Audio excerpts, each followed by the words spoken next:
രണ്ടാമത്തെ സന്തോഷ ഹോർമോണാണ് ഓക്സിറ്റോസിൻ. ഇതിനെ സ്നേഹത്തിൻ്റെ ഹോർമോൺ എന്നും വിളിക്കാറുണ്ട്. ഇത് മനുഷ്യബന്ധം, വിശ്വാസം, വൈകാരിക ക്ഷേമം എന്നിവയിൽ നിർണായക പങ്ക് വഹിക്കുന്നു. ആളുകൾക്ക് യഥാർത്ഥ സാമൂഹിക ഇടപെടലുകൾ ഇല്ലാത്തപ്പോൾ അവരുടെ ഓക്സിറ്റോസിൻ അളവ് കുറയുകയും അത് ഏകാന്തതയിലേക്കും ഒറ്റപ്പെടലിലേക്കും നയിക്കുന്നു.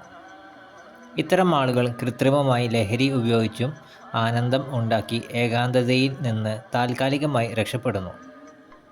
അതുമാത്രമല്ല, മാതാപിതാക്കൾ വളരെ തിരക്കിലായിരിക്കുമ്പോൾ തെറ്റായ ആളുകൾ കടന്നു വന്നേക്കാം.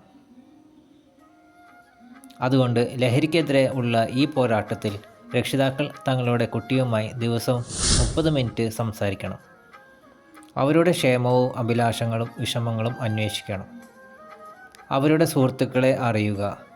ശരിയായ കൂട്ടുകെട്ട് പ്രധാനമാണ്. അവരെ ഉയർത്തുകയും പിന്തുണയ്ക്കുകയും ചെയ്യുന്ന നല്ല സുഹൃത്തുക്കളെ ഉണ്ടാക്കുകയും നിലനിർത്തുകയും ചെയ്യണം. അതേസമയം അനാരോഗ്യകരമായ ബന്ധങ്ങൾ ഒഴിവാക്കുകയും ചെയ്യണം. യഥാർത്ഥ ബന്ധങ്ങൾ നിരുപാധികമായിരിക്കണം. സ്വാർത്ഥ പ്രതീക്ഷകളിൽ നിന്നും മുക്തമായിരിക്കണം. നിങ്ങൾ ഇടപെട്ടില്ലെങ്കിൽ മറ്റു വ്യക്തികൾ ഇടപെടും. അതുകൊണ്ട് ശ്രദ്ധിക്കുക.